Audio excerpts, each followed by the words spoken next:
Mon enfant, tes péchés te sont pardonnés. Comment cet homme parle-t-il ainsi? Il blasphème. Qui peut pardonner les péchés si ce n'est Dieu seul? Pourquoi avez-vous de telles pensées dans vos cœurs? Lequel est le plus aisé de dire au paralytique, tes péchés sont pardonnés? Ou de dire, lève-toi, prends ton lit et marche?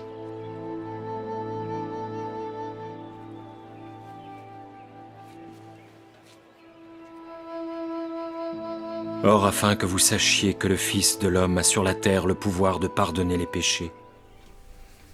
Sacrée vidéo, n'est-ce pas? Vraiment intéressant. Le sabbat, la voie étroite. Bonjour, bienvenue sur la chaîne Le Fruit de la Vigne. Un autre jour de sabbat, Jésus se rend dans une synagogue, sans doute en Galilée. Là, il rencontre un homme dont la main droite est paralysée. Les scribes et les pharisiens observent attentivement Jésus. Et pourquoi ils l'observent comme cela? Ils révèlent leur vrai mobile. Quand ils lui demandent « Est-il permis de guérir quelqu'un le jour du sabbat ?» Et oui, là nous l'avons vu un petit peu de ce qui s'est passé dans la vidéo. D'après les chefs religieux, on peut soigner quelqu'un le jour du sabbat, seulement si sa vie est en danger. Sinon, pourquoi on le ferait? Pourtant Jésus, il a dit, si quelqu'un, son animal se retrouvait dans une situation pénible, est-ce que le jour du sabbat, vous le laisseriez mourir? Il n'est donc pas permis ce jour-là de remettre par exemple un os en place ou de bander une entorse.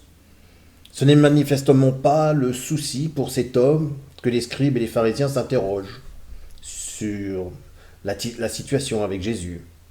Ils cherchent plutôt un prétexte pour le condamner. La meilleure réponse que je puisse vous donner est que Dieu donna aux fils d'Israël un commandement selon lequel, de leur temps, lui appartenait. Voyez, regardez cette image. Le 7e jour de la semaine était réservé comme un jour saint pour Jéhovah. Un jour de labeur. Il ne leur était pas permis en aucune façon de travailler ce jour-là. Vous vous souvenez aussi du récit de l'homme qui fut lapidé avec des pierres parce qu'il ramassait du bois le jour du sabbat. Dans ces jours-là, faire du feu exigeait du travail. À présent, nous tournons le bouton. C'est vrai que lorsqu'on a des plaques électriques ou alors on a le bouton, on ouvre le gaz, on craque une allumette, ce qui nous permet d'avoir de la lumière et du feu. Jéhovah ne fit pas avec nous cet arrangement d'avoir à observer le sabbat. Vous vous souviendrez également qu'au jour de Jéhovah, alors que Jésus était dans le champ avec les apôtres, les Juifs protestèrent parce que les disciples traversaient un champ de blé, arrachaient des épis, en soufflaient la balle et mangeaient le blé. En ce temps-là, la loi permettait à une personne passant dans la vigne ou le champ de qui que ce soit de manger tout ce qu'elle désirait du produit. Alors sur quel terrain trouvèrent-ils que les apôtres étaient en faute? Oui, sur quel terrain? Pour le fait de travailler durant le sabbat? De battre le blé? De le froisser entre leurs mains? Ils dirent « Vous avez violé le jour du sabbat ». Ils allaient jusqu'à ce degré d'absurdité. Et oui. Ce 7e jour, ce qui est bizarre, parce qu'on parle du premier jour, de dimanche comme le premier jour, mais ce 7e jour fut donné aux Juifs dans un sens approprié parce qu'ils étaient destinés à être un type, du grand 7e jour d'une durée de 1000 ans, dans lequel le monde entier se reposera du péché. Ce 7e jour, la famille humaine sera grandement bénie. Eh oui, mais les humbles posséderont la terre et vraiment, ils résideront sur cette terre. On dit que les justes y résideront pour toujours. Mais est-ce que ces justes seront sans péché? Est-ce qu'il n'y aura plus du tout de péché en eux? Non, il y aura encore des péchés, il ne faut pas croire. Le sabbat juif préfigurait ce jour. Mais dites-vous, quel jour a-t-il donné à l'Église? Ah oui, il nous a donné tout le temps. Comme dirait Charles Tarzan, nous nous reposons selon la signification antitype. Alors nous nous reposons aujourd'hui, nous nous reposons Hier, nous nous reposons, demain. Comment? Nous nous reposons avec Dieu grâce à l'œuvre achevée du Christ. Nous nous reposons de nos propres œuvres et de nos essais de nous justifier nous-mêmes. C'est le repos antitime, nous dit Charles Taze Russell, le repos du lundi, du mardi, du mercredi, etc. Je me repose le plus lorsque je travaille le plus dur. Qu'en est-il d'observer le premier jour de la semaine? Charles Taze Russell nous explique qu'il n'existe aucun commandement scriptural d'observer n'importe quel jour. Ce premier jour est observé, il nous dit, par certains parce qu'ils imaginent que Jéhovah a dit qu'ils doivent observer le premier jour. Souvenez-vous que, après avoir été pendu au bois, Jésus apparut aux disciples le premier jour de la semaine, alors qu'ils étaient dans la chambre avec porte fermée.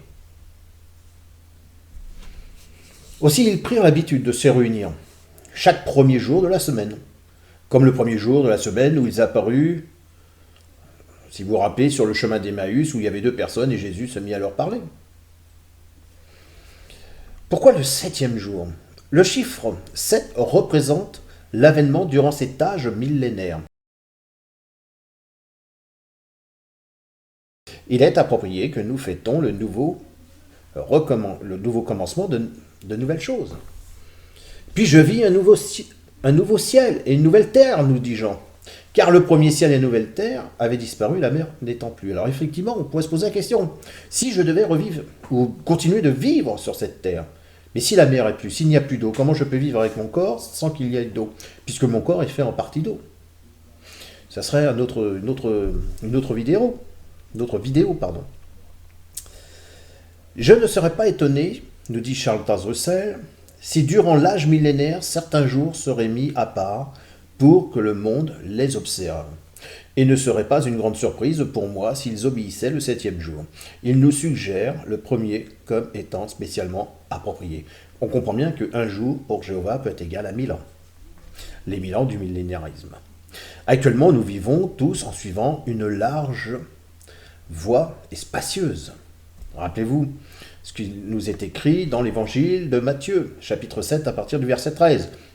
Entrez par la porte étroite, car large est la porte spacieuse et le chemin qui mène à la perdition. Il y en a beaucoup qui entrent par là. Mais étroite est la porte resserrée, le chemin qui mène à la vie. Il y en a peu qui les trouvent. Nous sommes dans un entonnoir. Le monde est semé de dangers. Et nous ne devons pas être trop distraits. Combien de personnes croient en cette société et renoncent à leurs droits? Le chemin du Christ, nous recherchons des indices pour ne pas nous perdre en chemin. L'histoire, c'est quoi? C'est l'aliénation des peuples et la mémoire de la domestication. Bien que tout soit codé, comme je vous l'ai dit, tout est loi, tout est code, tout est norme, nous devons décoder que le sabbat juif préfigurait le jour des 1000 ans à venir annoncé par Jésus. Les doctrines religieuses, depuis 1968, est devenue une gigantesque industrie où plus personne ne sait rien aujourd'hui. Au cours des 6000 ans qui se sont écoulés, les humains se sont dirigés par eux-mêmes au prix de nombreuses souffrances, nous dit l'organisation des témoins de Jéhovah. Il y a longtemps déjà, la Bible a fait ce constat. L'homme a dominé l'homme à son détriment. L'homme a voulu mettre en place un roi. C'est eux qui ont décidé. Et Jéhovah n'a fait qu'accepter. Que voyons-nous autour de nous? Il faut le reconnaître.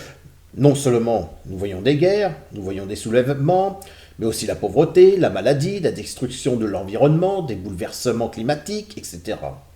De hauts responsables affirment que si le comportement ne change pas, en tout cas les comportements humains, le désastre est assuré. On ne devrait donc pas s'étonner de lire dans la Bible que la paix régnera entre les humains et les animaux. Ça se fera le jour du sabbat millénariste. Le jour du sabbat, Jésus a bien guéri un aveugle à sa naissance. Que dire ce jour-là, à l'heure de notre mort? Nous avons un avocat. 1000 ans de paix, chacun sera libre de choisir de marcher sur les pas du Christ. Mais les humbles posséderont la terre, et vraiment ils se délecteront de l'abondance de la paix.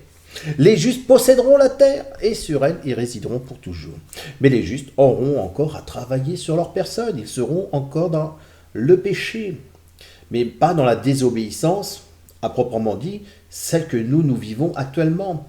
Ou à l'heure de notre mort, nous refuserons catégoriquement de dire « Je refuse de te suivre, Jésus, je refuse de suivre cet avocat. J'aurai connaissance qu'au bout des 1000 ans, j'aurai encore à parfaire ce corps.